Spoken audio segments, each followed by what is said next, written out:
Bien, muy buenas noches, tengan todos bienvenidos a nuestra lectura de esta noche, en donde nos vamos a concentrar en el documento número 71. Así que antes de dar inicio, pues vamos a dejar un momento de silencio para que cada uno allí donde esté coloque esta actividad en manos de nuestro Padre.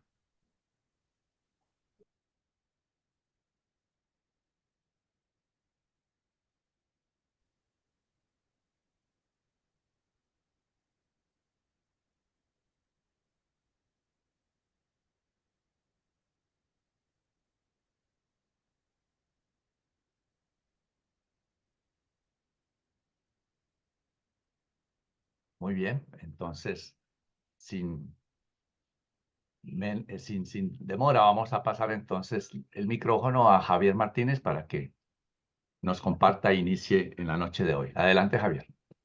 Gracias. Muy buenas noches a todos. Nos vemos de tarde en tarde, pero bueno, mejor calidad que cantidad. Vamos a compartir un documento que es un documento bastante interesante. Como bien ha dicho Carlos, vamos a analizar con cierta profundidad el documento 71. Se llama El desarrollo del Estado. Y la verdad que este documento es bastante importante porque nos da pautas a seguir y qué cosas deberíamos tener en cuenta en el futuro desarrollo de la sociedad. Y me atrevería a adelantar que sería bueno que tuviéramos nota, porque muchos de los problemas que aquejan actualmente a la sociedad, de alguna forma, aquí nos están dando alternativas para que nos ilumine y seamos capaces de intentar resolver los problemas que tenemos. Bien, el primer punto se llama el desarrollo del Estado. Dice que el Estado es una evolución beneficiosa de la civilización. Representa la ganancia neta de la sociedad tras los estragos y sufrimientos de la guerra. Incluso la habilidad del estadista no es sino la acumulación de técnicas para ajustar la enconada contienda de fuerzas entre las tribus y naciones en conflicto. El Estado moderno es la institución que sobrevivió a la prolongada lucha por el poder del grupo. El poder superior, a la larga, prevaleció y se produjo una obra de hecho, Estado, juntamente con el mito moral de la obligación absoluta del ciudadano de vivir y morir por el Estado. Acordaros que esto era típico, y de hecho pasa ahora, dar la vida y dar la vida por el Estado, como si el Estado realmente fuese la última, digamos, la última consecución, eh, digamos, el último valor que tiene el ser humano en relación con la sociedad. Dice más, el Estado no es de génesis divina, ni siquiera fue producida por la acción humana volitivamente inteligente. Es una institución puramente evolucionaria y tuvo un origen totalmente automático. Es llamativo esta frase. No voy a acordar porque no merece la pena comentar nada al respecto. Vamos a seguir leyendo un poquito más. Dice que el Estado es una organización reguladora social territorial y el Estado más fuerte, más eficaz y más duradero consta de una sola nación cuya gente tiene en común una lengua, costumbres e instituciones. Esto fijaros que es importantísimo porque es realmente lo que nos aúna, la lengua, el idioma, las costumbres y las instituciones. Pero fijaros que estamos en un mundo donde ni la lengua, tenemos miles de lenguas, tenemos miles de costumbres y no te quiero contar la cantidad de instituciones diferentes de grupos políticos que actualmente existen. Dice que los primeros estados fueron pequeños y surgieron todos como resultado de la conquista. No se originaron por asociaciones voluntarias, eso es cierto. Le hemos arreglado todo a base de golpes y cuando el poderoso ha ganado, pues realmente pues, se constituye una nación. De gran parte fueron fundadas por conquistadores nómades, los cuales acometían a los pastores pacíficos o labriegos establecidos para dominarlos y esclavizarlos. Dichos estados resultantes de la conquista fueron forzosamente estratificados. Las clases resultaron inevitables y las luchas de clases sociales no han dejado de ser selectivas. Nos dicen igualmente los reveladores que las tribus septentrionales de los hombres rojos americanos nunca alcanzaron la verdadera condición de Estado. Nunca progresaron más allá de una confederación poco unida de tribus, una forma muy primitiva de Estado. Se aproximó más a esta condición la Federación Iroquesa, pero este grupo de 6 naciones nunca llegó a funcionar a manera de Estado y no logró sobrevivir debido a la ausencia de ciertos elementos esenciales para la vida nacional moderna. Voy a relatar cuáles son, pero antes de continuar, me gustaría, porque yo cuando leí por primera vez este capítulo, lógicamente esto de la Federación Iroquesa no sabía ni lo que era. Entonces, buscando información en San Google, lógicamente, pues nos da una referencia bastante clara. Dice que la Confederación Iroquesa fue una confederación de 5, después 6 tribus: los Mohawk, los Oneida, los Onondaga, los Cayuga, los Seneca y desde 1722 los Tuscarora. También era llamado Liga de las 5 Naciones y después Liga de las 6 Naciones. La federación abarcó un extenso territorio que cubría la mayor parte del estado de Nueva York, aunque también llegaron a extenderse por Canadá y Pensilvania, y tenían su capital Onondaga, lo que hoy es la ciudad de Siracusa. Fijaros que incluso ahí tenéis la situación donde estaba, en Estados Unidos, a la derecha del todo, e incluso tenían su propia bandera, que aquí está reflejada la bandera de esta confederación iroquesa. Particularmente fue un conocimiento que yo no tenía ni idea. Seguramente, a vosotros seguramente a lo mejor os suena algo, pero yo particularmente desde España jamás lo había escuchado. Bien, entonces los elementos esenciales para la vida moderna, tales como, y aquí es importante cada uno de ellos, fijaros, uno es la adquisición y herencia de la propiedad privada. Otro es la existencia de ciudades, así como también de la agricultura y la industria. El tercer punto eran los animales domésticos útiles. El 4, organización familiar práctica. Estos hombres rojos se aferraban a la familia materna y a la herencia del sobrino. 5, un territorio definido. 6, una cabeza ejecutiva fuerte. 7, esclavización de los cautivos, los adoptaban o los mataban en masa. Y 8, eran conquistas decisivas. Dice que los hombres rojos eran demasiado democráticos. Tuvieron un buen gobierno, pero fracasó. Ulteriormente, habían desarrollado un Estado si no se hubieran topado prematuramente con la civilización más avanzada del hombre blanco, que practicaba los métodos gubernamentales de los griegos y los romanos. Bueno, una pequeña litografía, un dibujito de la raza roja, de la raza americana, que tanto hemos visto en películas. El éxito del Estado romano se basa ¿en qué? Se basa en la familia paterna, importante, la agricultura, la domesticación de los animales, la concentración de la población, las ciudades, la propiedad y la tierra privada, la esclavitud, las clases de ciudadanía, la conquista y reorganización de los pueblos débiles y atrasados, un territorio definido con carreteras, gobernantes personales y fuertes. La gran flaqueza de la civilización romana y un factor a contribuir a la caída final del imperio fue la disposición presuntamente liberal y avanzada de emancipación a los jóvenes de 21 años y liberar incondicionalmente a las jóvenes para que éstas pudieran casarse con el hombre que quisieran o bien irse al exterior y darse a la vida inmoral. Sobre esto se podía hablar bastante. El prejuicio a la sociedad no consistió en estas formas mismas, sino más bien en la forma amplia y repentina en que se adoptaron. El fracaso de Roma demuestra lo que puede esperarse cuando un Estado es sometido a expansión excesiva, rápida, juntamente con la degeneración interna. El Estado embrionario fue posible gracias a la decadencia del vínculo de sangre en favor de lo territorial, y la conquista solía cimentar estas federaciones tribales firmemente. Si bien una soberanía que trasciende a todas las luchas y desavenencias menores de los grupos es la principal característica del verdadero Estado. Muchas clases y castas aún perduran en las organizaciones estatales posteriores como restos de los clanes y tribus del pasado. Los últimos y mayores estados sostuvieron una prolongada y encarnizada lucha con estos grupos de clanes consanguíneos más pequeños, resultando ser el gobierno tribal una valiosa transición de la autoridad familiar a la estatal. Posteriormente surgieron muchos clanes de los gremios y otras asociaciones industriales. Como esto lo podéis recordar en la Edad Media, que automáticamente empiezan a aparecer los gremios de la gente que trabaja en cristal, los herreros, los carpinteros, los alfareros, y realmente formaban gremios que eran realmente los que cambiaron la sociedad en su tiempo. El fracaso de la integración estatal resulta en la reversión a las condiciones de las técnicas gubernamentales anteriores al Estado, tal como el feudalismo del medievo europeo.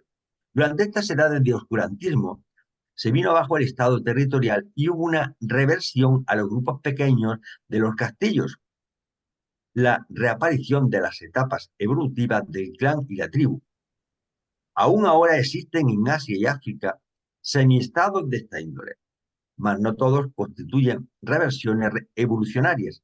Gran parte son los núcleos de los estados del futuro en su etapa embrionaria.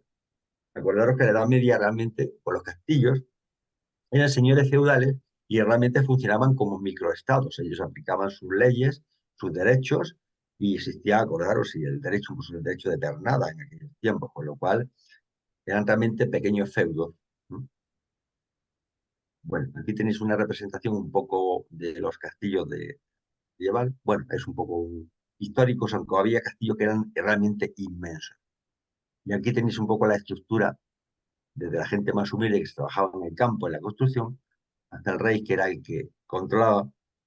Debajo del rey, lógicamente, veis aquí un sacerdote, un obispo, porque el poder religioso y militar estaban digamos, uno dependía del otro y los dos se apoyaban para el control y, y para, de todo para la opresión de los que estaban más abajo, porque les vamos a quedar. Dejo de compartir y si tenéis alguna cuestión, pues este es el momento.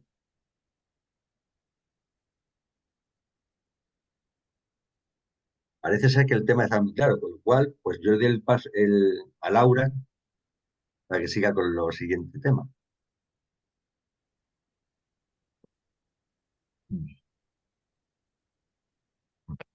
La evolución del gobierno representativo.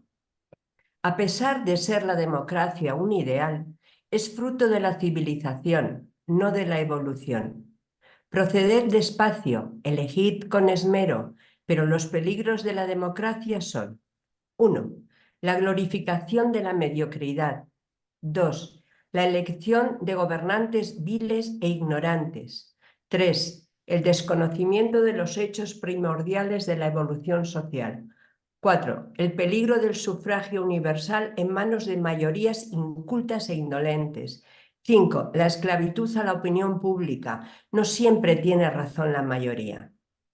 La opinión pública, la opinión común, siempre ha retrasado a la sociedad. No obstante, es valiosa, pues al retardar la evolución social, logra preservar la civilización. El método de educar la opinión pública es el único efectivo y seguro para acelerar la civilización. La fuerza no es sino una conveniencia temporal y el desarrollo cultural se acelera notablemente cuando las balas ceden al paso de la boleta electoral. La opinión pública, las costumbres establecidas, constituye la energía elemental y primordial de la evolución social y del desarrollo del Estado. Pero para tener valor estatal tiene que expresarse en forma no violenta. Para medir el progreso de la sociedad, se determina hasta qué grado la opinión pública puede controlar la conducta personal y la regulación estatal mediante la expresión no violenta.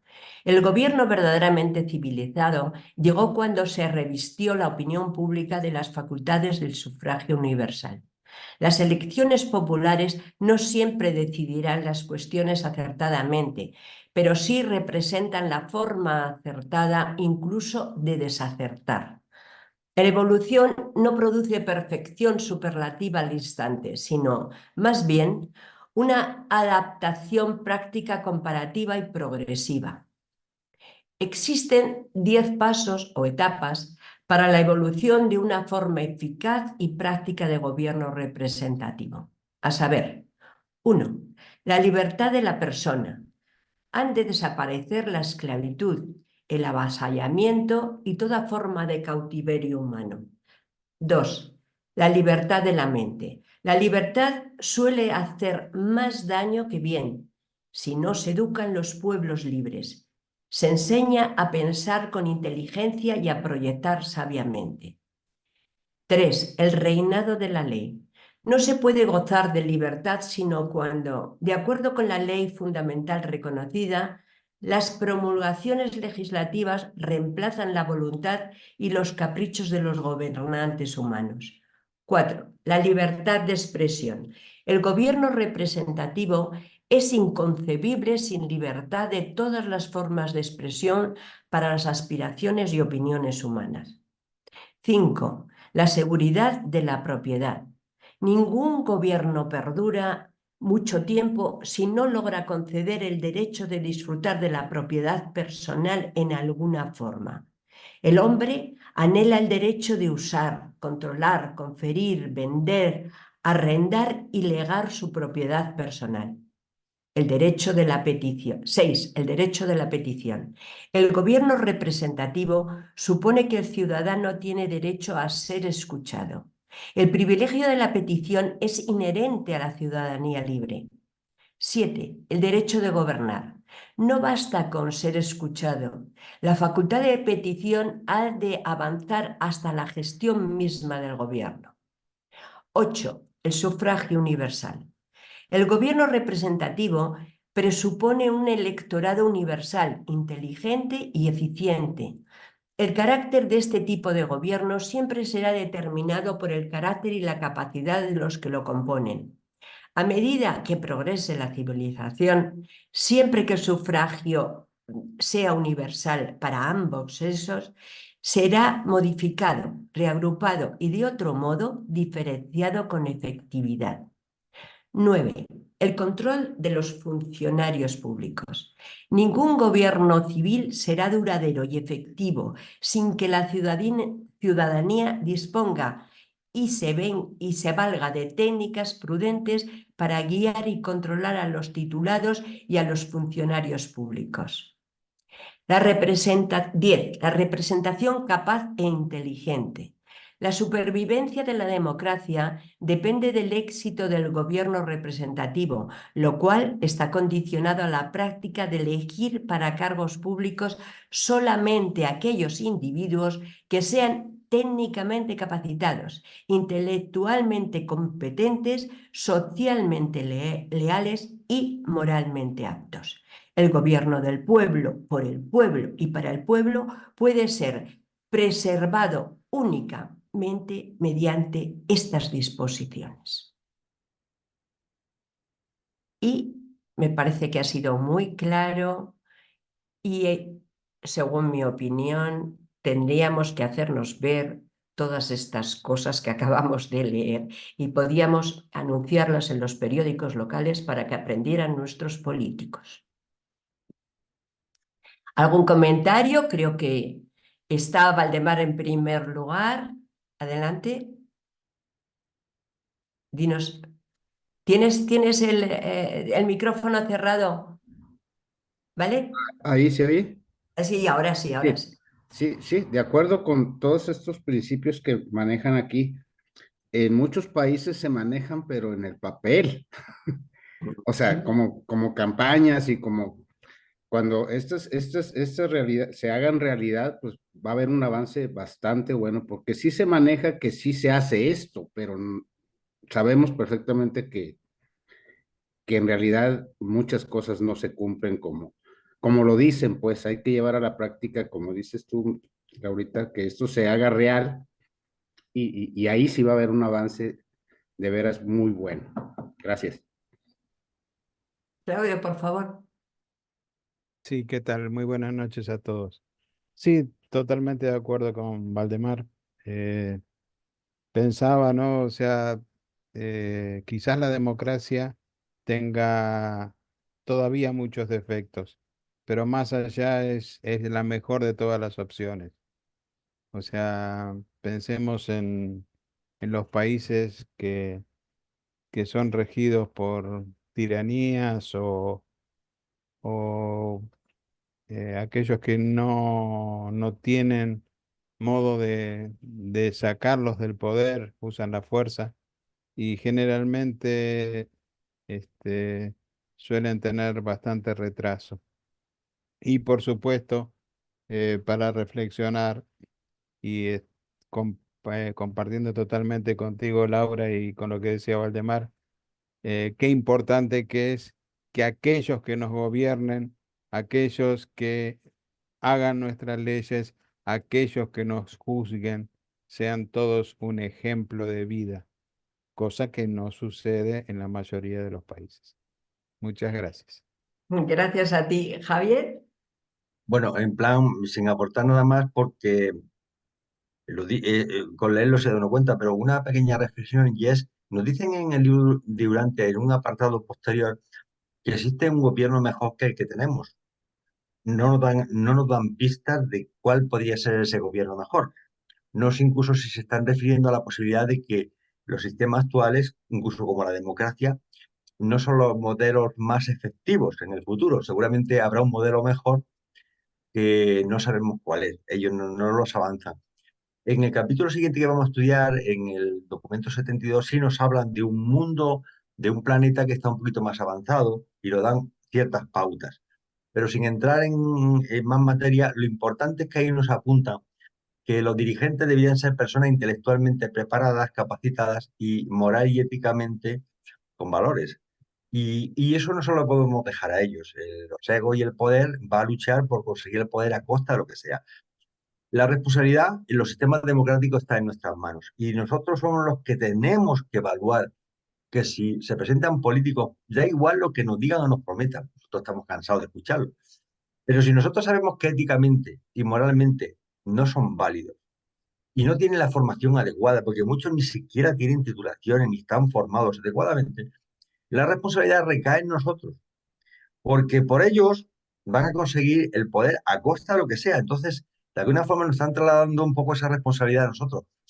Claro, que votemos nosotros, que elijamos los más adecuados, no quiere decir que nos hagan caso, pero por lo menos la intencionalidad nuestra debiera ser de que a la hora de elegir no solamente votemos o tendamos hacia ideologías que socialmente o políticamente nos puedan beneficiar, incluso económicamente nos puedan beneficiar, sino que realmente estén fundamentadas en personas que sean éticas y morales.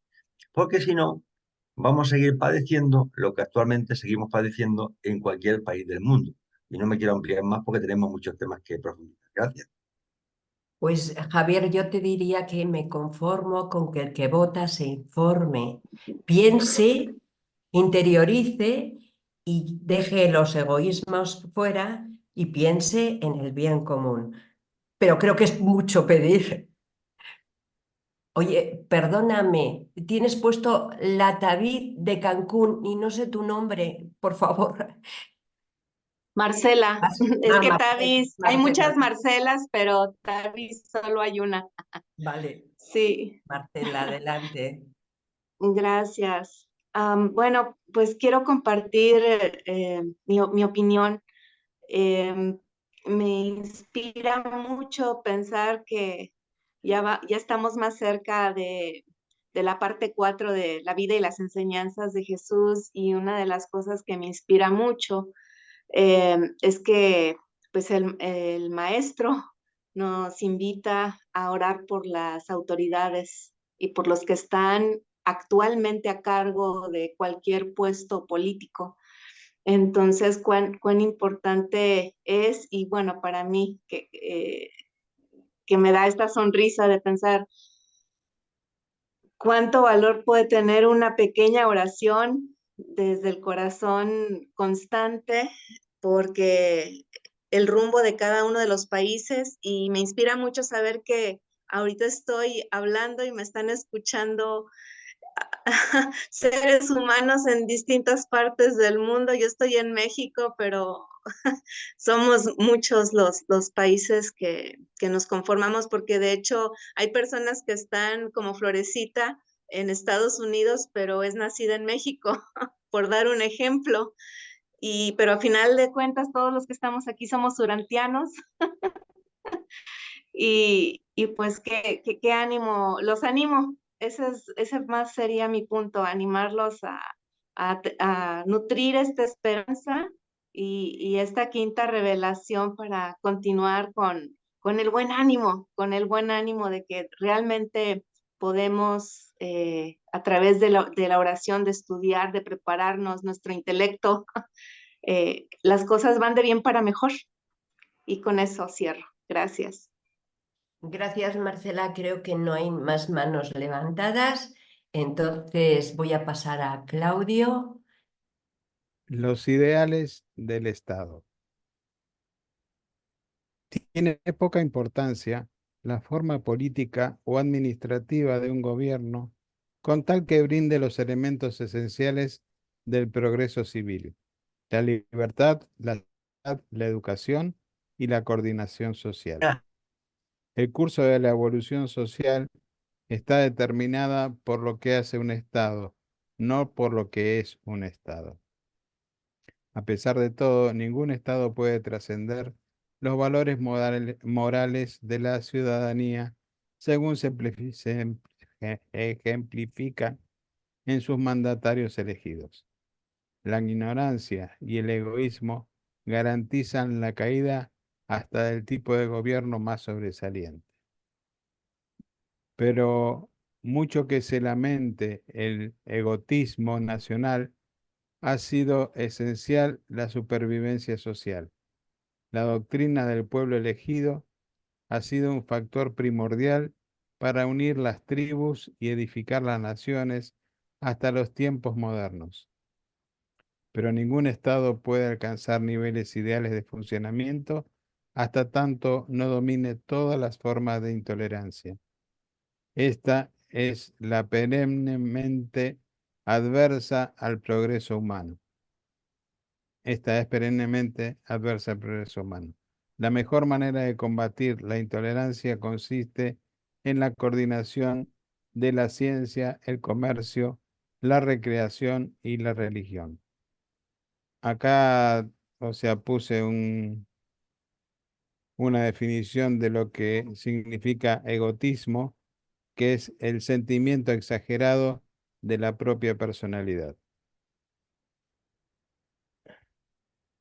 El estado ideal funciona bajo el impulso de tres fuerzas coordinadas y poderosas. 1. La lealtad del amor, que se deriva de la realización de la hermandad humana. El patriotismo inteligente, que se basa en ideales sabios. La compenetración cósmica, que se interpreta en función de los hechos, necesidades y metas del planeta. Las leyes del estado ideal son pocas y han dejado atrás la edad negativista de los tabúes para entrar en la era del progreso positivo de la libertad individual que resulta del aumento del autocontrol. El estado exaltado no solo obliga a sus ciudadanos a trabajar, sino que también los incita al uso beneficioso y elevador del tiempo libre, dando como resultado un aumento al avance progresivo de la edad de la mecanización. El tiempo libre ha de producir además de consumir. Ninguna sociedad ha progresado mucho permitiendo la ociosidad o tolerando la miseria, pero jamás podrán eliminarse la miseria de la dependencia si las cepas defectuosas y degeneradas son mantenidas gratis y se les permite reproducirse sin restricciones. Una sociedad moral debe proponerse preservar la dignidad de su ciudadanía y brindar a todo individuo normal una oportunidad adecuada para su autorrealización. Este plan de logro social produciría una sociedad cultural de orden superior. La evolución social debe ser fomentada por una supervisión gubernamental que ejerza un mínimo de control regulador. El mejor Estado es aquel que coordina más y gobierna menos. Los ideales de la existencia estatal se deben lograr mediante la evolución, el desarrollo lento de la conciencia cívica, el reconocimiento de la obligación y privilegio del servicio social. Después de una administración de oportunistas políticos, los hombres primero asumen las cargas del gobierno como deben, para más tarde ir en pos de este servicio, porque lo consideran un privilegio, el honor máximo. La condición de cualquier nivel de civilización se refleja claramente en la calidad de los ciudadanos que se ofrecen para aceptar las responsabilidades del Estado. En una verdadera mancomunidad, la labor de gobernar las ciudades y provincias es realizada por expertos y es administrada tal como lo son todas las demás formas y asociaciones comerciales y económicas de la gente. En los estados avanzados, el servicio político se considera la devoción máxima de la ciudadanía.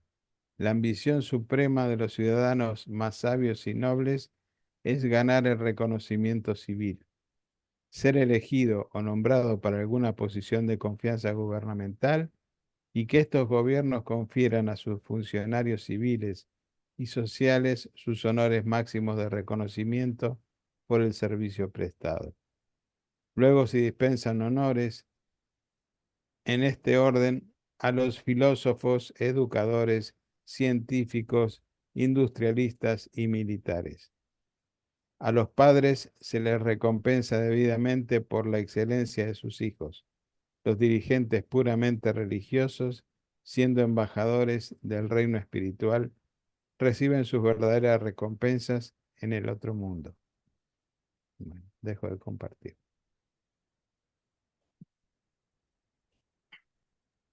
¿Algún comentario? ¿Pregunta? Adelante, Laurita. A mí me ha parecido un numeral verdaderamente extraordinario. Me ha encantado. Tiene frases impresionantes, pero yo de la que me quedaría es aquella que dice que el tiempo libre ha de producir, además de consumir. Imaginaros qué nos está diciendo. En el tiempo libre, producir. Cuando este mundo, estas sociedades, lo que van es buscando la paguita, el poco trabajo, no hacer nada en el trabajo, que si ver en Netflix, que si estar tomándose copas por ahí. ¿Quién entiende qué es producir en el ocio? Y qué cosa tan bonita, porque creo que tiene que haber muchas cosas que no hemos pensado nunca que se puedan hacer en el ocio, como es el bien común.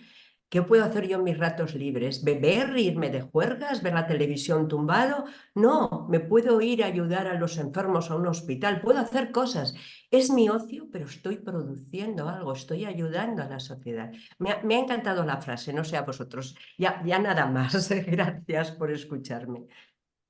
Muchas gracias, Gracias, Laura. Laura. Un comentario, Claudio, es que fijaros que es que hay frases que son lapidarias.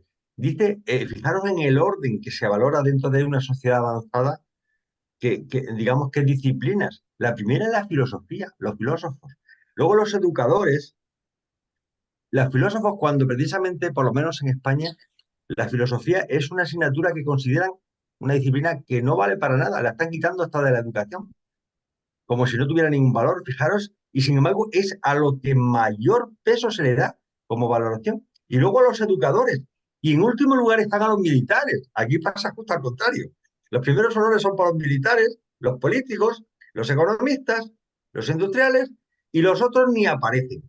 Los educadores no aparecen, y no te digo ya los filósofos. Es un que nos debiera hacer pensar y reflexionar al respecto. Nada más, perdón. Muchas gracias, Javier. Bueno, ahora te toca a ti. Va, a ver, continuamos.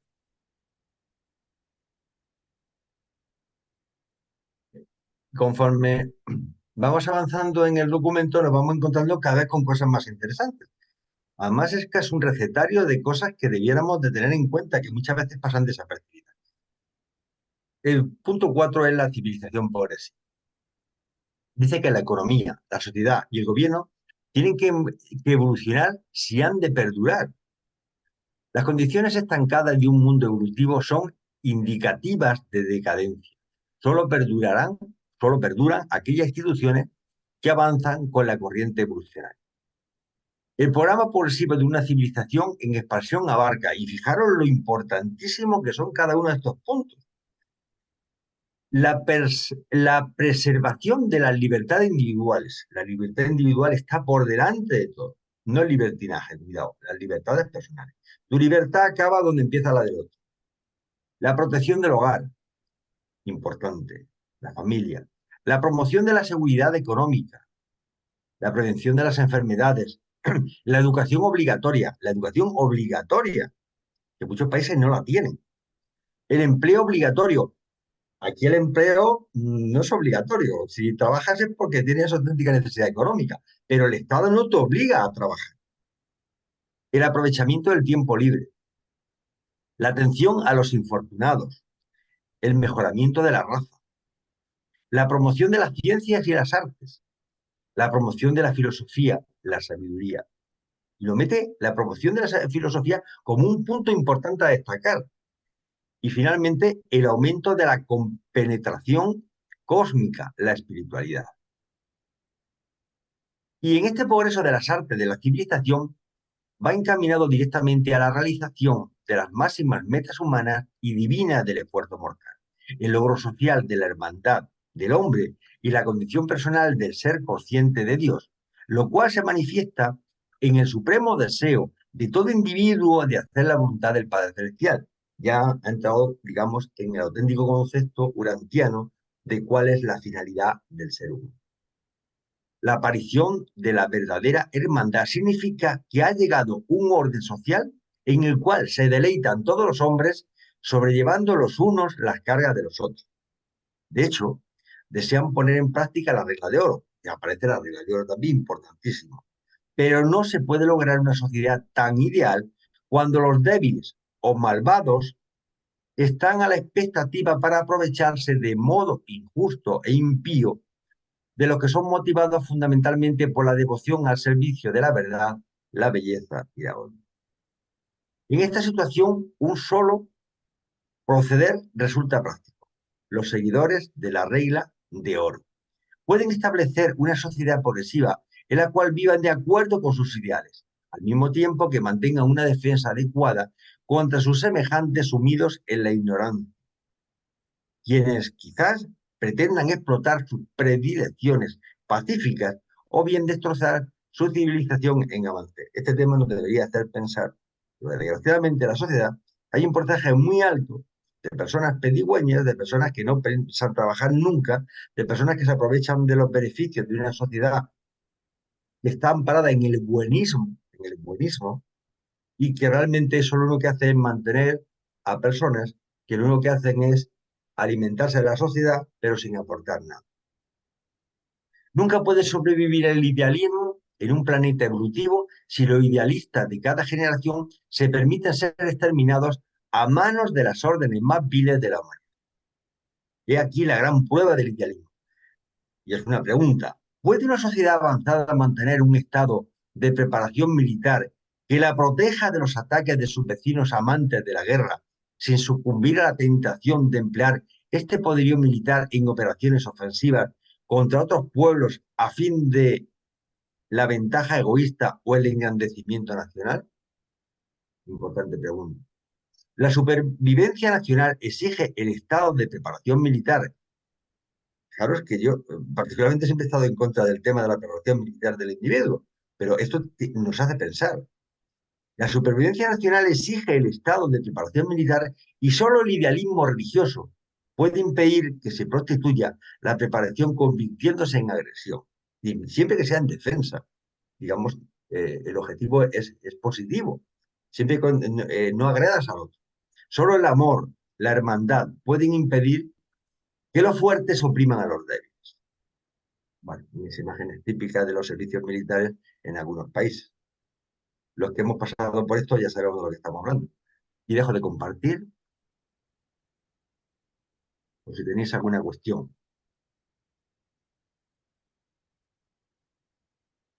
Pues, Laura, Insisto, y perdón que me repita, que este capítulo es fundamental en nuestra vida actual, en todos los sistemas que estamos viviendo, mejor dicho, sufriendo en todos los países, porque habéis visto que habla, cuando has numerado los condicionantes, la libertad, la protección de la libertad. No se está protegiendo nuestra libertad desde el momento que salimos a la calle y nos pueden matar, nos pueden robar y no se hace nada porque los gobiernos que son poderosos lo podrían hacer.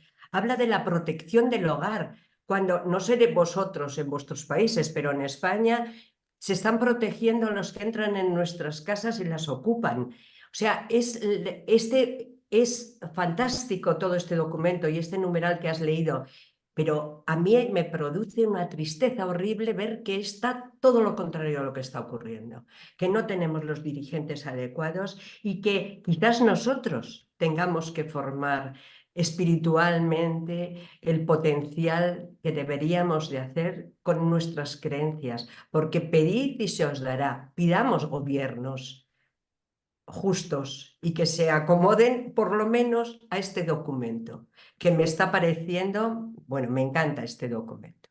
Bueno, nada más, gracias. pues Claudio, adelante. La evolución de la competencia.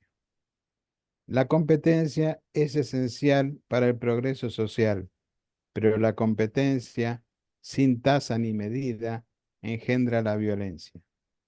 En la sociedad de hoy en día, la competición va desplazando poco a poco a la guerra en cuanto que determina la posición del individuo en la industria y así decreta la supervivencia de las industrias mismas. El asesinato y la guerra difieren en su calidad entre las costumbres establecidas, pues el asesinato quedó proscrito desde los primeros días de la sociedad. En cambio, la guerra no ha sido proscrita nunca por la humanidad en general. El estado ideal acomete la regulación de la conducta social, solo lo bastante para eliminar la violencia de la competencia individual y para impedir injusticia en la iniciativa personal. He aquí el gran problema del Estado. ¿Cómo se puede garantizar la paz y tranquilidad de la industria, pagar impuestos para mantener el poder del Estado y al mismo tiempo impedir que los impuestos perjudiquen a la industria y que el Estado se convierta en parásito o tirano? A través de las edades primitivas de cualquier mundo, la competencia es esencial para la civilización progresiva. A medida que progresa la evolución del hombre, la cooperación llega a ser cada vez más efectiva. En las civilizaciones avanzadas, la cooperación es más eficaz que la competencia. La competencia estimula al hombre primitivo. La evolución primitiva se caracteriza por la supervivencia de los que son biológicamente aptos, pero las civilizaciones posteriores se fomentan mejor con la cooperación inteligente, la fraternidad compasiva y la hermandad espiritual. Acá hay bueno, un pequeño dibujo donde hay algo que, o sea, están ofreciendo, uno ofrece una fruta más grande a un precio, el otro lo ofrece más barata y la señora que está comprando dice que no le alcanza para ninguna de las dos, o sea, está regateando, ¿no? Que es, pues, digamos, un ejemplo de lo que puede llegar a ser la competencia en lo comercial. Cierto es que la competencia en la industria es excesivamente derrochadora y sumamente ineficaz, pero no se debe aprobar ningún esfuerzo para eliminar esta desastrosa moción económica. Si tales modificaciones suponen la más mínima abolición de cualquiera de las libertades fundamentales del individuo. Bueno, atento a reflexiones. Adelante.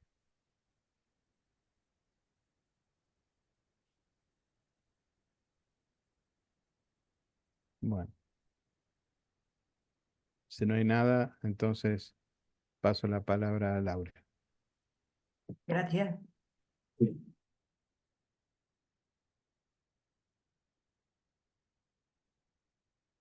El motivo del lucro. Hoy por hoy, la economía motivada por el lucro está destinada al fracaso, a no ser que los motivos del lucro puedan ser superados por motivos de servicio. La competición despiadada que se basa en el egoísmo de miras estrechas a la larga destruye aquello que procura mantener. La motivación egoísta y exclusiva del lucro es incompatible con los ideales cristianos, mucho más incompatible con las enseñanzas de Jesús. En la economía, la motivación de lucro es para la motivación de servicio lo que el temor es para el amor en la religión. Pero el motivo del lucro no ha de destruirse ni eliminarse de manera repentina. Mantiene trabajando duro a muchos mortales que de lo contrario serían perezosos. No es forzoso, sin embargo, que este excitador de energía social sea perennemente egoísta en sus objetivos. El motivo del lucro en las actividades económicas es enteramente vil y totalmente indigno en un orden avanzado de la sociedad. No obstante, es un factor indispensable durante las fases tempranas de la civilización.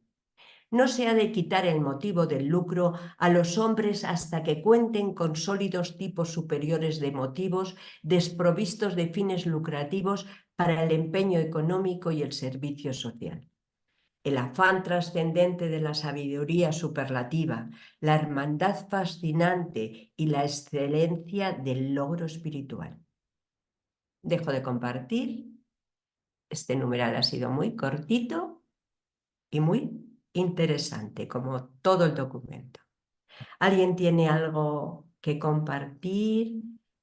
Solamente unas palabritas que es que fijaros que el lucro no es malo. Es decir, muchas veces se cuestiona porque una empresa gana mucho dinero, porque alguien tiene más dinero que tú y consideramos que el hecho de que la vida le haya sonreído o haya conseguido a base de sus beneficios, de su esfuerzo, una mayor situación económica, pues es envidiable y mala. Y no, es decir, el lucro en sí no es malo. Lo que es malo es el lucro por el lucro. Es decir, el de enriquecerse a costa de los demás. Pero si tú haces una labor social y fruto de ese esfuerzo, de esa inteligencia, de esa, digamos, de esos productos que estás intentando por el bien común, te produce el lucro, eso es beneficioso. Ojalá lo consiguiéramos. Es decir, alguien puede montar una empresita para, no sé, un calzado que sea más ergonómico para solucionar ciertos problemas y vende un montón de calzados, pues se lucra, lógicamente, pero está produciendo un beneficio social y luego se beneficia él también. Bueno, eso es positivo. Lo que de alguna forma tenemos que tener cuidado es que en una sociedad futura el lucro por el lucro, el ganar dinero, acumular dinero, como pasa desgraciadamente en nuestra sociedad, es lo que sale mal visto en el futuro. Pero no el hecho del lucro en sí, sino si lo empleas, si te beneficias tú de él, pero porque lo has empleado para el bien común. Y yo creo que sería más importante como un punto de reflexión. Sí, el lucro yo creo que sería importante conectarlo con el reparto. Es decir, un empresario puede tener mucho lucro, pero repartirlo a sus trabajadores y la empresa no solamente crecería desde su patrimonio personal, sino que crearía felicidad, tranquilidad de futuro a todos sus... O sea, el lucro, como tú bien dices, no es malo, es la aplicación de los beneficios de ese lucro. Así es, Laura, incluso yo creo que muchas veces hay empresarios de buena fe, porque no por el hecho de que son empresarios no es una mala persona, no es un depredador, que incluso siendo conscientes de que están ganando mucho, son capaces luego de hacer grandes donaciones, llevar Sí. instituciones sociales, incluso aquí en España se ha dado el caso hasta de donaciones de equipamiento médico a hospitales, puesto que los servicios públicos no lo donan e incluso lo han hecho a ellos por su cuenta.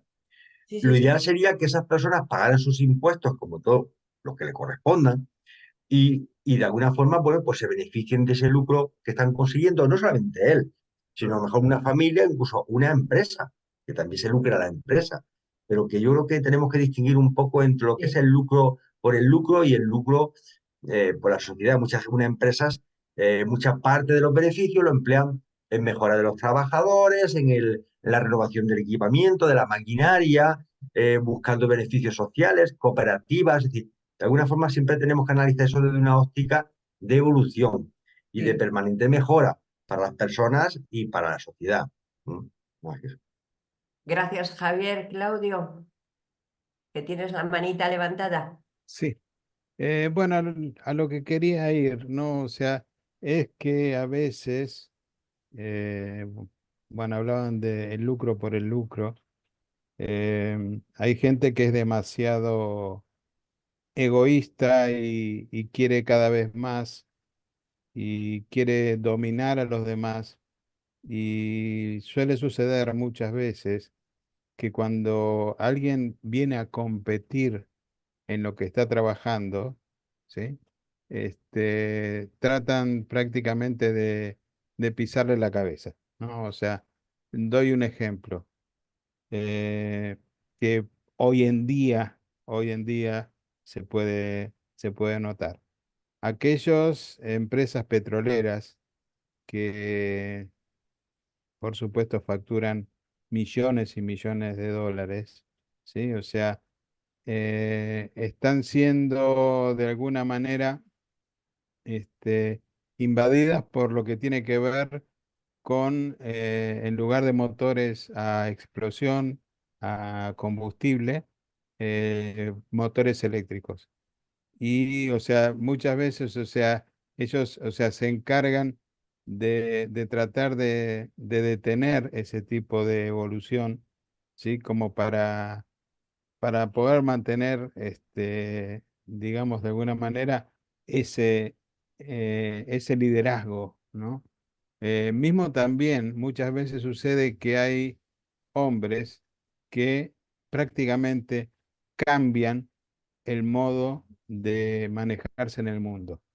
Yo, por ejemplo, pienso en aquel que inventó en principio el teléfono celular, ¿no? O sea, cuánta diferencia hay hace 40 años cuando no existían a lo que es hoy, donde prácticamente se nos hace algo más que necesario.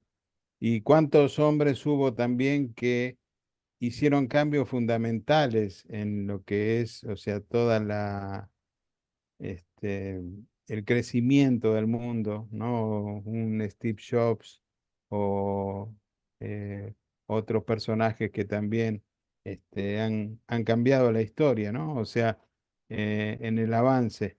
Y se han hecho millonarios, sin lugar a dudas, pero también, o sea, han dado a cambio, ¿sí? Más allá de que también, o sea, dieron empleo a mucha gente.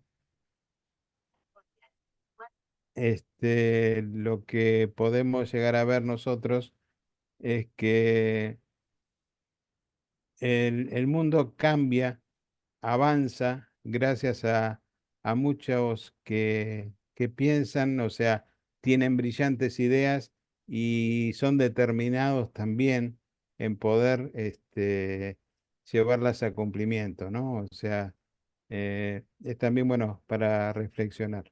Gracias. Gracias a ti. Siler, ¿querías decir algo? Por favor, ¿estás ahí? Como estás oscurito, no te veo la cara. A ver, Hermanitos, vale. hermanitos, sí me escuchan, ¿verdad? Buenas tardes. Sí, hola. Yo quisiera hacer un comentario, pero a la vez quisiera oír sus opiniones, si les parece. Es que yo me pongo a pensar, y si ustedes recuerdan el documento 68 y este documento, realmente creo que usted lo dijo hace un momento, estamos haciendo lo que no debemos de hacer. Si nos ponemos a analizar este documento y el 68, realmente nuestra vivencia es lo que no debemos de hacer, todo lo que dice el documento. Yo sé que estamos en una situación de progreso evolutivo y que y pues que es una etapa que se tiene que pasar, pero si ustedes analizan las circunstancias, o será que yo siempre he sido pesimista, realmente ya estamos viviendo las señales de la apocalipsis en todos los sentidos. Hay guerras, hay sequías. Aquí en México el agua ya se está acabando, ya nos dieron una fecha que toda la Ciudad de México no va a tener agua, hay mucha criminalidad, hay mucha matanza, ya no podemos salir a la calle porque hay toques de queda. O sea, realmente estamos viviendo una situación muy difícil. Yo sé que la mayoría no lo ve así, pero yo lo siento así. Y sé que siempre que se hablan de cosas buenas, pues son sectores, pero la mayoría de la población no está bien. La hambruna que está ahorita en Sudán, no sé si ustedes sepan lo que está pasando en Gaza.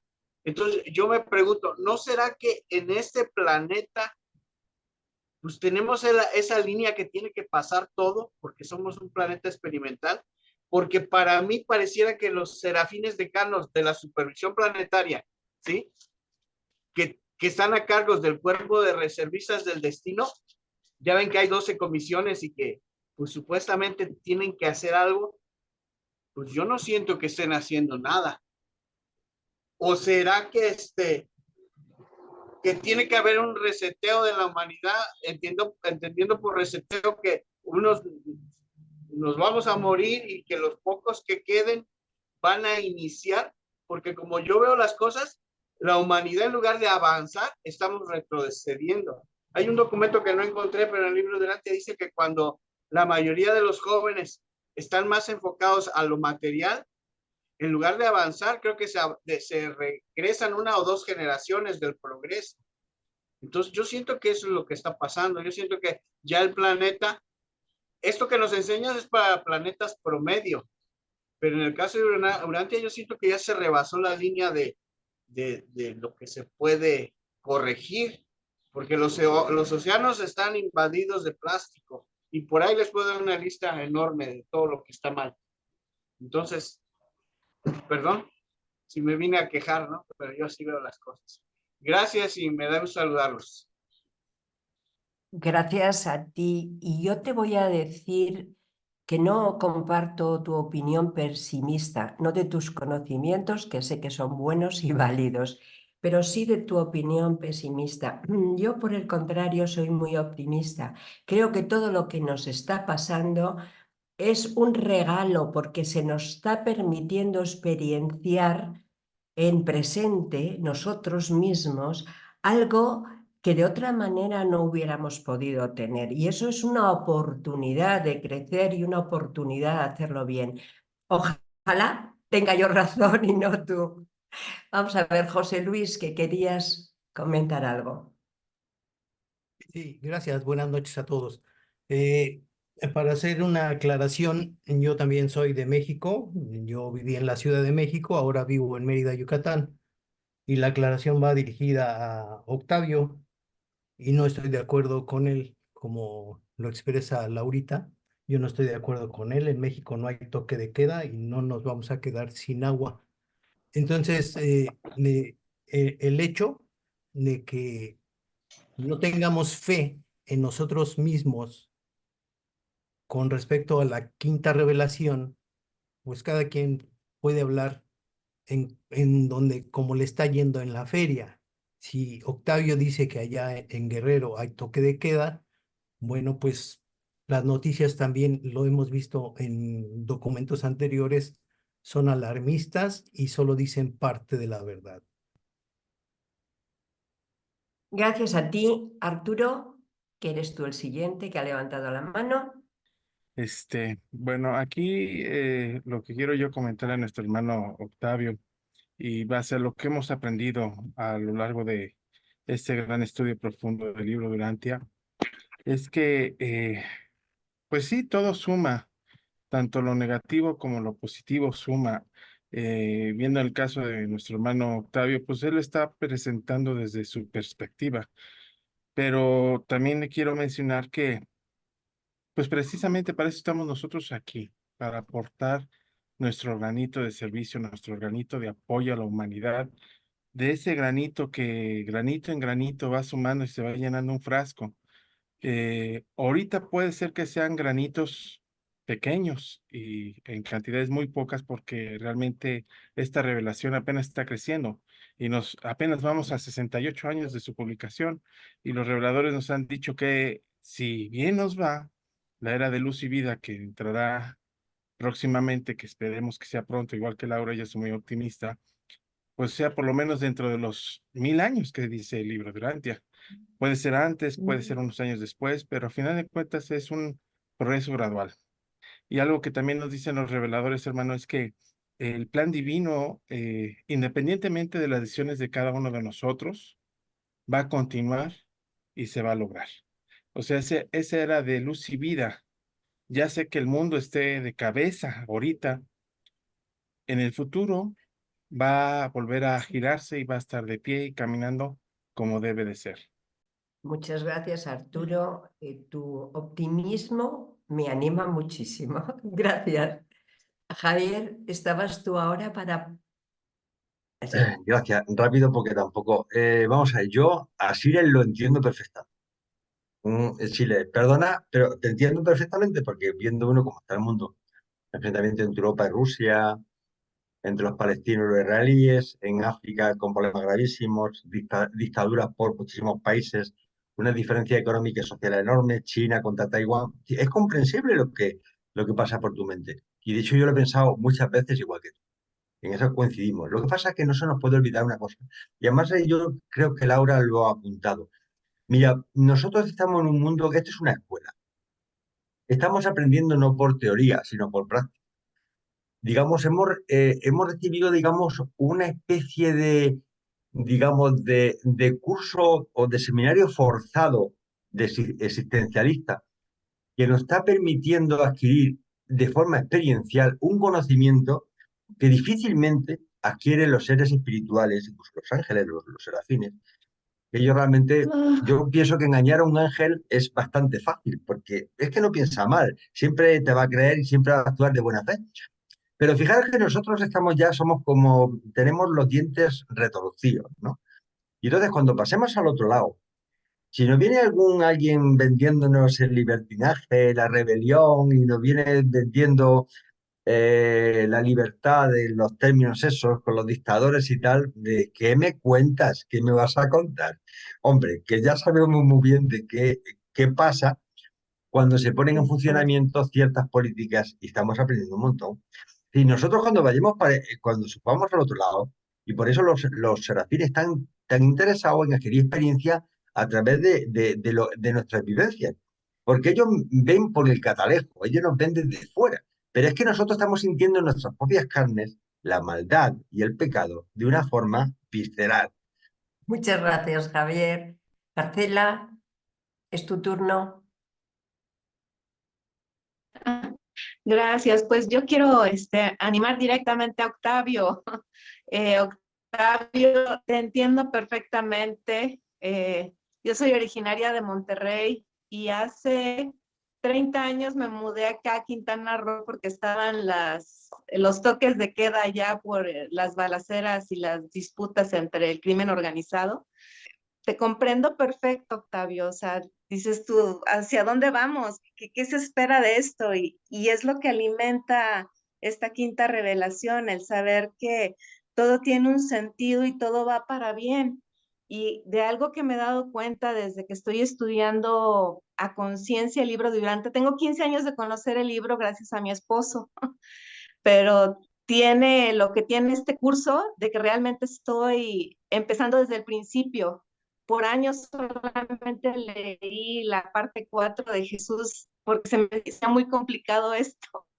Y qué padre poder estar aquí con ustedes, sentirme realmente en hermandad, en unión y saber que no está peleado mi intelecto, no está peleada mi mente, mi inteligencia, mi sapiencia, mi leer libros, la filosofía, no, con la espiritualidad son una. Entonces el equilibrar nuestra fe, nuestra conciencia, armonizar nuestra espiritualidad, es por lo que estamos aquí estudiando, mi querido Octavio, y te mando un fuerte abrazo y espero que todas las vicisitudes, todos los problemas que estés enfrentando, puedas a la brevedad reírte de ellos y darle las gracias de las enseñanzas y la fortaleza que te hereden, porque sé que tienes toda la gallardía para superarlos uno a uno las pruebas.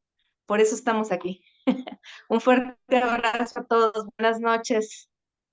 Gracias, Marcela, por compartir tus experiencias de vida que nos enriquecen a todos. Muchas gracias. Siler, Ahora te toca a ti otra vez.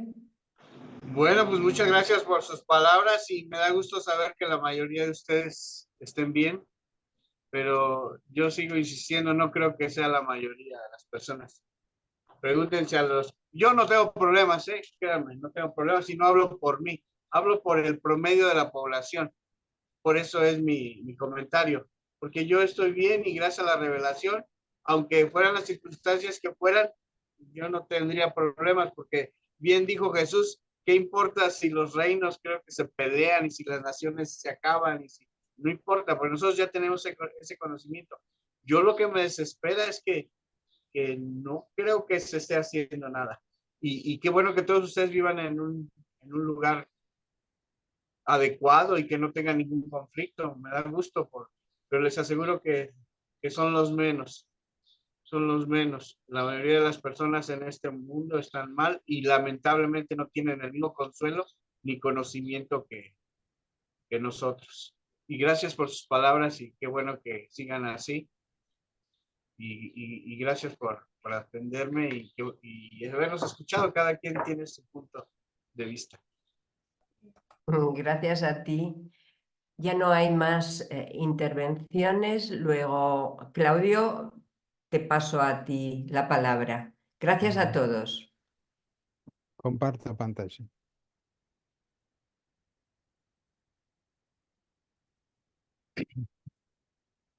Siete. La educación. El Estado duradero se funda en la cultura, dominado por ideales y motivo por el servicio. El propósito de la educación debe ser la adquisición de conocimientos, la consecución de la sabiduría, la autorrealización y el logro de los valores espirituales. En el estado ideal, la educación continúa toda la vida y la filosofía algunas veces se convierte en el objetivo principal de sus ciudadanos, los ciudadanos que de tal mancomunidad van en busca de la sabiduría para compenetrarse más intensamente con la significación de las relaciones humanas. Los sentidos de la realidad, la nobleza, los valores, las metas de la vida y las glorias del destino cósmico. Los urantianos deben lograr la perspectiva de una sociedad cultural superior y nueva. La educación alcanzará nuevos niveles de valor al pasar el sistema de economía motivado puramente por el lucro. La educación ha sido demasiado tiempo provinciana y militarista, exaltando el ego y buscando el éxito. A la larga tendrá que ser global, idealista, de autorrealización y de comprensión del cosmos. Hace poco, la educación pasó del control del clero al de los abogados y los hombres de negocio. Ulteriormente, se tendrá que entregar a los filósofos y científicos. Los maestros han de ser entes libres, verdaderos dirigentes a fin de que la filosofía, la búsqueda de la sabiduría pueda convertirse en el objetivo básico de la educación. La educación es la tarea de la vida. Ha de continuar toda la vida para que la humanidad pueda experimentar gradualmente los niveles ascendentes de sabiduría mortal que son el conocimiento de las cosas, la comprensión de los significados, la apreciación de los valores, la nobleza del trabajo, el deber, la motivación de las metas, la moralidad, el amor al servicio, el carácter, la visión cósmica, el discernimiento espiritual. Luego, mediante estos logros, muchos ascenderán al máximo grado humano de la realización mental, el conocimiento de Dios. Realmente, como decía Javier, o sea, cuánto tiene en cuenta, ¿no? no numeral, perdón, este capítulo, en lo que habla sobre lo importante que es la filosofía como, o sea, un sinónimo de sabiduría, ¿sí? Y la sabiduría se logra primeramente con educación y después también, por supuesto, con experiencia. Si hay algún comentario, alguna reflexión, adelante. Solamente una pequeña reflexión, y es que no nos damos cuenta de la importancia de la educación en la sociedad. Es decir, fijaros que en un capítulo anterior hemos leído que la educación debería ser obligatoria. Esto no es cierto en muchos países del mundo. La educación realmente la recibe el que paga pero normalmente no es obligatoria. Es decir, que la educación es un beneficio de la sociedad y obliga al ciudadano a que se tenga que formar. Y aquí yo apuntaría a un aspecto también importante. La educación no solo la podemos delegar exclusivamente a los formadores de centros educativos, sino en la propia familia. Es decir, el niño debiera de ir preformado ya a los centros educativos. Es decir, ciertos valores éticos y morales se maman en el seno de la familia. Es fundamental.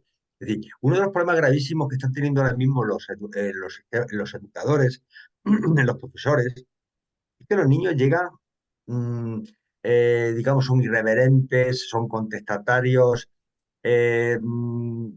no se saben comportar, hay bullying entre ellos, hay un montón de problemas que vienen ya porque la familia no le ha sabido fomentar ese tipo de valores. Y a los formadores actualmente le cuesta muchísimo trabajo el que, digamos, iluminar a estos chavales, a estos chicos, a estas chicas, porque realmente no llegan con la básica aprendida.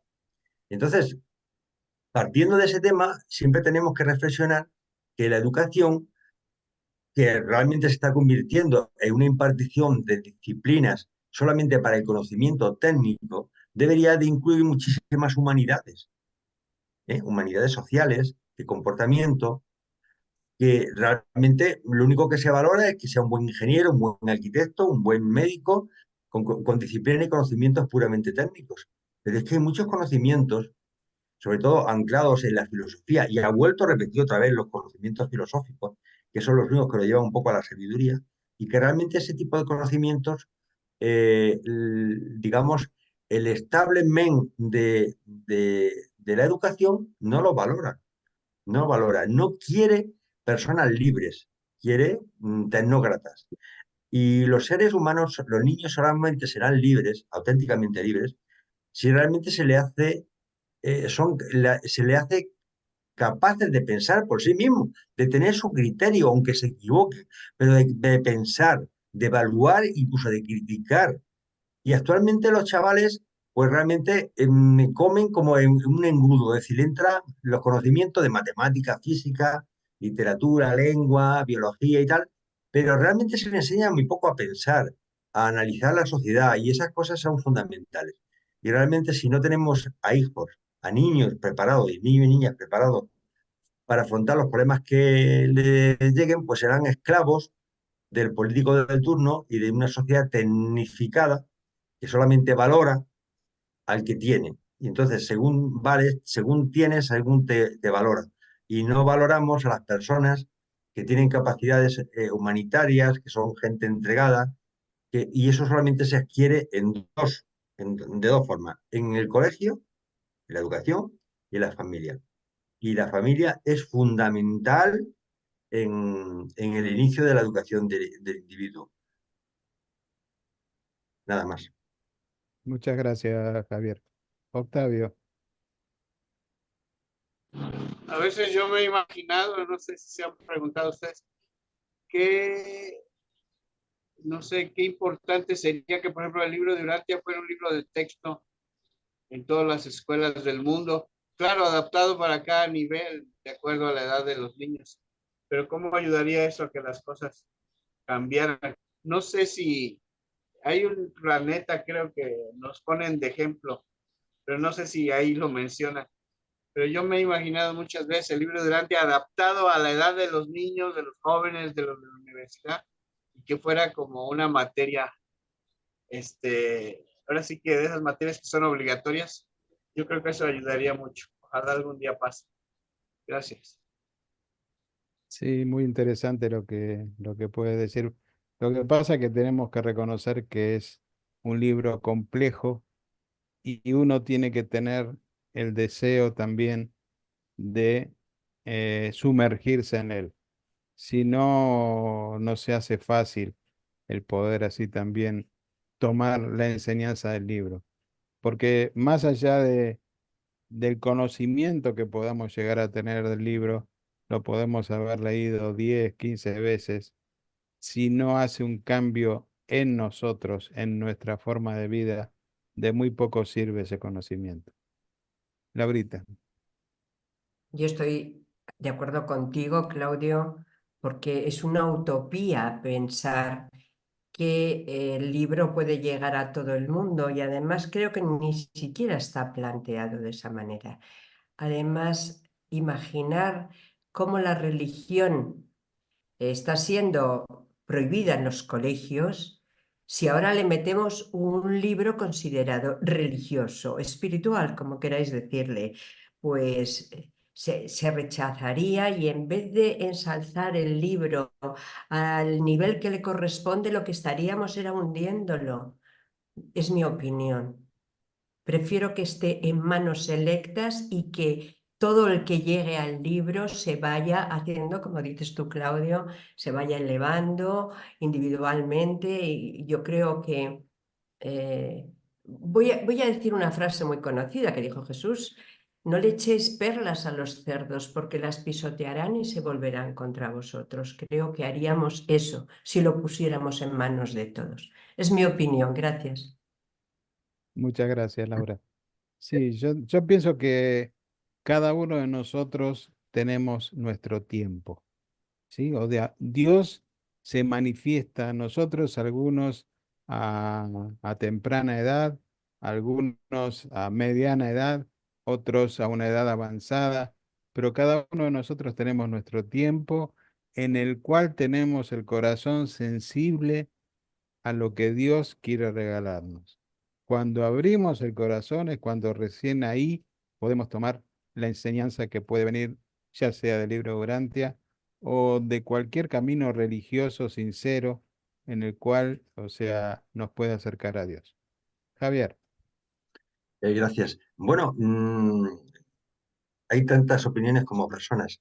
¿Vosotros imagináis que un niño de 3 añitos fuera al colegio a clase de matemáticas y le dieran una disertación de ecuaciones diferenciales con derivadas parciales? Pues diría, ¿qué? Pero le tienes que enseñar a qué, la tabla de multiplicar, ¿no? Es decir, que todo, en todas las cosas hay niveles. Y yo, por ejemplo, pienso, y sí le he apuntado un tema que yo creo que es interesante. Es decir, tú no puedes darle un capítulo del libro Durante a un niño de 5 años.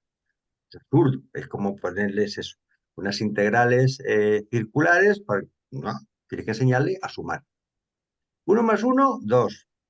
Pues entonces, posiblemente a través de la filosofía se podían dar enseñanzas del libro de Durantia adaptados a esas mentalidades de esos niños jóvenes, para que vayan, digamos, creando un sustrato de conocimiento a nivel de cosmología, para que no surjan terraplanistas, por ejemplo, de un poquito del cosmos, a nivel de sociedad, de humanidades y de filosofía. Y entonces el niño y la niña estarían preparados un poco para que más adelante, cuando se suban los niveles, sean capaces de tener ese sustrato y, como en cualquier disciplina pasa, poder ir formándose más. Entonces, yo tengo la esperanza de que habrá un momento que el libro de Durantia será un elemento, un libro de estudio. Claro, tal como está ahora, toma la versión inglesa, te quedas con ella y tienes que tener un hipernivel de conocimiento científico, técnico, de humanidades y de la vida, y sobre todo religioso, incluso y espiritual. Pero posiblemente sería bueno empezar desde tempranas edades a que los valores y principios que deberían emanarse ya en el seno familiar se pudieran de alguna forma ir ampliando en los temas, en los sistemas educativos básicos, no leyéndole el documento 71, pero sí leyendo ciertas cosas que a lo mejor hemos estado leyendo sobre cómo debía ser el gobierno cómo debíamos de elegir a la hora de votar, a las personas, es decir, porque luego hay votaciones dentro del colegio, y ella dice, bueno, un ejemplo como esto es cuando votáis a un representante del aula o del curso, pues elegís al más inteligente, al que más entrega, al más servicial, al más amable, pues, y al más honesto. Pues igualmente pasa eso con los gobiernos, que debiera ser igual. Entonces, el niño puede ir entendiendo que si adaptamos, digamos, esos conocimientos a su singularidad, a su conocimiento, a su nivel, pues puede ir, digamos, creando diferentes sustratos, niveles, y más adelante, conforme eso va subiendo, seguramente el libro Durantia sería más digerible, más digerible. Porque el problema que estamos teniendo todos los que estamos aquí ahora mismo reunidos es que, claro, sin tener conocimientos prácticos ni incluso intelectuales de muchas cosas, pues te meten unos capítulos de cosmología que te la leche, sobre humanidades, sobre historia. Claro, si no, de golpe te han mandado un nivel que es muy difícil digerir, pero si eso se ha ido digiriendo a lo largo del tiempo del individuo, poquito a poquito, posiblemente una persona que ya ha pasado, digamos, por diferentes etapas, sea más fácilmente, se puede introducir más fácilmente en la enseñanza del libro de Durantia. Y entonces, aunque no comparto al 100% lo que ha dicho Schiller, pero sí en parte creo que comparto una parte de razón, pero siempre y cuando sea adaptado a la singularidad de cada individuo y sobre todo en función de los conocimientos y de la edad. No quiero alargar más porque este tema da para mucho. Gracias, Javier. Bueno, Arturo. Gracias, Claudio. Sí, yo solamente para confirmar lo que nuestro amado hermano Javier ha dicho, coincido realmente como él lo menciona. Yo ese mismo ejemplo que usamos para poder guiar a los niños, que es uno de los retos más grandes que tenemos nosotros como eh, personas que hemos encontrado esta maravillosa herencia del libro de Durantia, ¿cómo podemos lograr transmitir este conocimiento a las nuevas generaciones, a los niños y a los jóvenes? Yo he visto que muchos de mis hermanos tienen la buena voluntad de tratar de transmitir el conocimiento a los jóvenes, y a los niños. Pero como él lo menciona y yo lo uso también de ejemplo, ¿cómo podemos enseñar física cuántica a un niño que apenas está pasando kinder o primaria, ¿no? Simplemente no tiene todavía la madurez. Y recuerden que el Padre Jesús nos enseñó que nosotros tenemos que dejarnos guiar primero como niños para después poder alcanzar la estatura de la filiación, la madurez terrenal, para después alcanzar una madurez espiritual. Y si Dios nos da discernimiento y un amplio crecimiento en nuestra evolución, pues posiblemente alcanzar, ¿por qué no?, una sabiduría espiritual. Gracias, Arturo. Bueno, Javier. Bueno, vamos a compartir, nos falta como media hora y nos falta solamente un puntito a desarrollar y ya nos vamos todos a descansar. La última parte es el carácter del Estado. Dice que el único rasgo sagrado de todo gobierno humano es la división del Estado en tres dominios de función ejecutiva, legislativa y judiciales. Es curioso que le llame rasgo sagrado. Pues bien, dice que el universo se administra de acuerdo con este esquema de segregación de las funciones y la autoridad. Aparte de este concepto divino de la regulación social efectiva o gobierno civil, poco importa por qué forma de Estado opte el pueblo, con tal de que la ciudadanía continúe progresando hacia la meta de mayor autocontrol y aumento. Bueno, ya son los tres poderes de la Constitución, como bien el legislativo, el ejecutivo y el judicial, que yo creo que esto suele imperar en la mayoría de los países, aunque desgraciadamente muchos lo tienen, pero son dictaduras y realmente son poderes, pero son inoperativos. Están a nivel puramente de propaganda, pero realmente los poderes judiciales no ejercen porque ya se encarga el dictador de turno de que no tengan capacidad.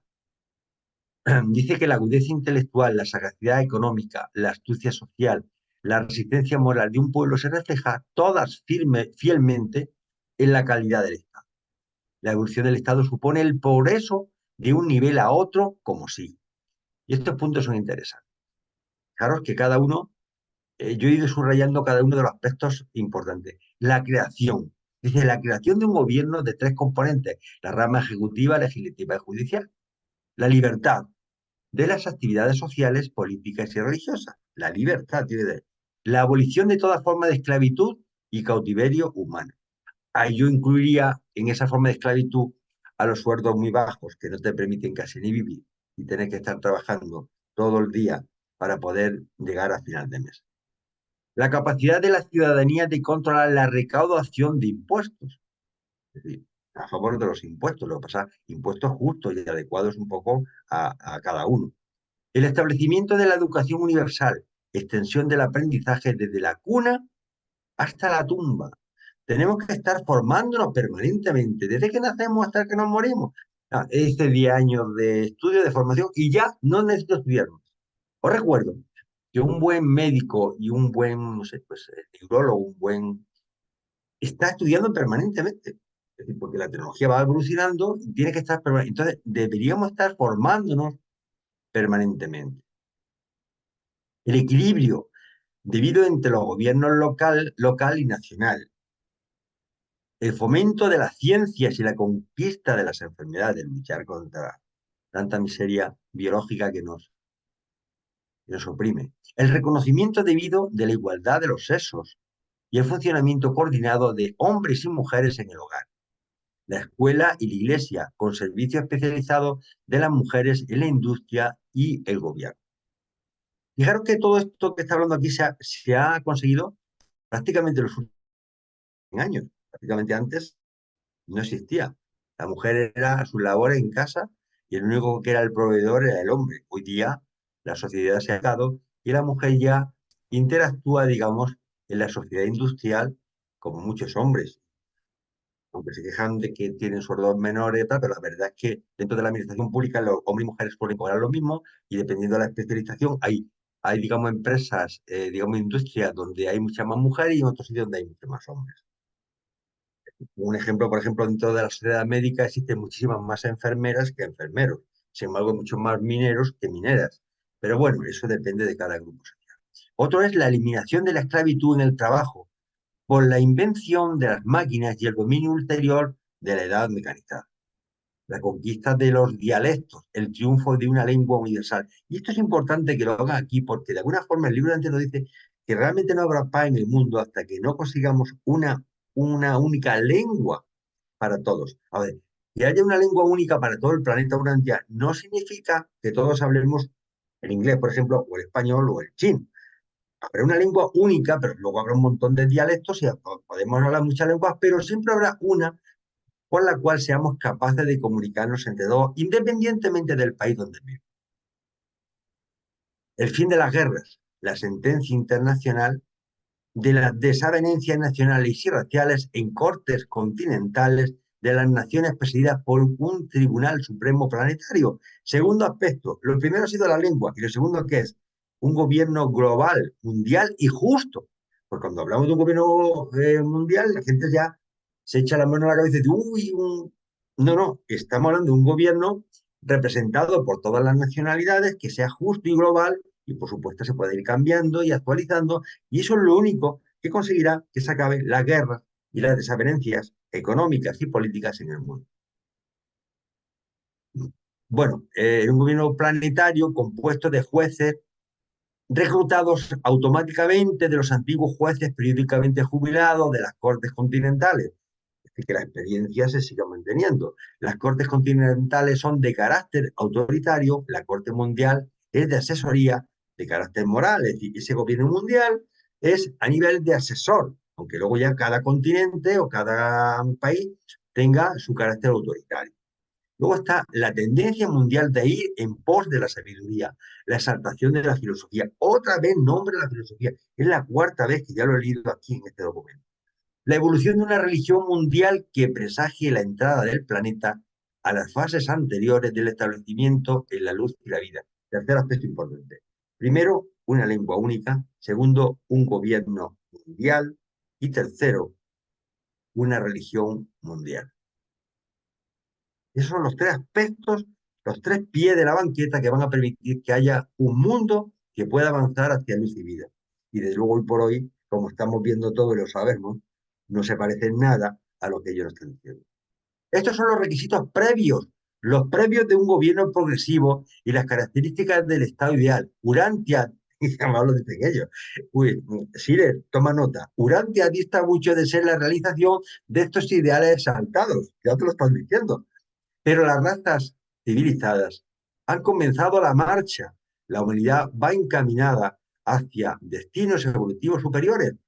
Y es que ya no están ellos diciendo confiar, no os preocupéis, estáis muy mal, ya lo sabemos, estamos fatales, pero esto va a mejorar y tenemos que ser positivos. Entonces, yo me gustaría que el carácter de cada uno de nosotros, tú confiáramos en nuestro Padre Celestial, sabiendo que ellos, conocedores del futuro, saben que de estas cosas vamos a salir como humanidad. Otra cosa es a nivel personal.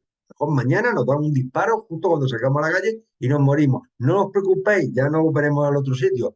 Pero a nivel mundial, pues esto es lo que nos están diciendo los reveladores. Y creo que este documento es sumamente importante para el conocimiento de lo que necesitamos poner en marcha para conseguir un mundo que se vaya acercando más a esos mundos de luz y vida. Por cierto, yo entiendo que muy distantes en el tiempo, con lo cual pasarán, Dios sabe, no 1000 años, Dios sabe los eones que pueden pasar hasta que tengamos ese nivel. De hecho, por otros documentos sabemos que planetas que ya están instalados en la luz y vida dentro de nuestro universo local son muy poquitos. Todos estamos en fase evolutiva. Y nosotros somos de los últimos de la creación. Incluso dicen en el libro de Antia, incluso hay algunos que están peores que nosotros. Imaginaos, peores que nosotros ya. Tranquilidad. Confiemos en el Padre. Y bueno, yo digo, no os preocupéis de los 1000 años, si es que no vamos a estar aquí. Dentro de 100 años estamos todos calvos. No os preocupéis.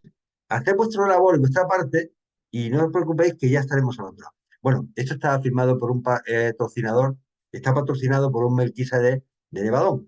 Y bueno, pues esto está, han realizado este trabajo Laurita, Muñiz, Claudio Fernández y un servidor. Muchísimas gracias, dejo de compartir y pongo lo que queráis y os contestamos. Pues sí, lee tú mismo. Sí, la verdad falta muchísimo tiempo y pues ¿qué le hacemos? No, así estamos, aunque a mí hay cosas que no me gustan, pero bueno, hay que tener fe en Dios, como usted dice. Pero pareciera entonces, hermano, que nosotros somos ¿cómo explicarle? Dentro del universo local, somos el planeta donde se hacen los boinas verdes del universo, ¿no? Dada nuestra problemática muy particular de Urantia, es como si nos mandaran a hacer el curso de los militares. Ya ve que hay academias donde hacen los cursos más difíciles. En Estados Unidos son los boinas verdes, creo que en Francia le dicen los boinas morados o no sé, pero pues aquí estamos capacitándonos para eso. Gracias, y gusto en verles. Buenas noches. Así es, Siles. Pero es capaz de decirle, ¿tú crees que cuando pases al otro lado alguno te va a engañar a ti? Después de todo lo que has vivido y has visto, a ti ya no te engaña nadie. Entonces tú llevas una experiencia vivida además y sufrida en tu carne. Con lo cual, esto que tú llevas es un conocimiento vivencial que no tienen los seres espirituales que están arriba, que todo el mundo vive en un mundo mucho más bondadoso y tal. Y cuando venga algún pseudo dictador espiritual o te venga alguien, pequeña rebelión y te dice, no me cuentes historias, que yo ya esa película ya la he visto. ¿Mm?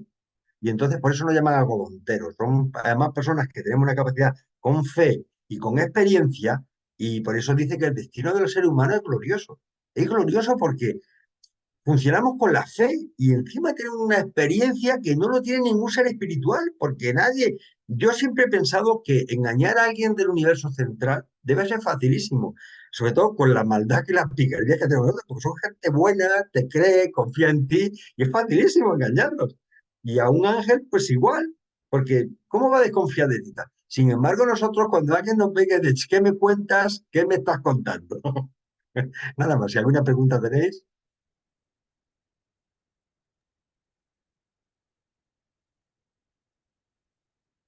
Bueno, pues yo creo que ha quedado el tema claro. Le pasamos Labardula. Carlos, que es el jefe de la comunidad. Ajá, pues gracias Javier y gracias a todos por su asistencia y participación en esta actividad. Y pues invitarlos para la próxima semana, el siguiente documento. Por favor, no olviden irle dando una lecturita y anotando por ahí sus observaciones o preguntas para que las tengan listas el documento 72 de la próxima semana. Pues no siendo nada más, les deseo un feliz fin de semana, una buena noche y nos veremos entonces. Que estén muy bien. Buenas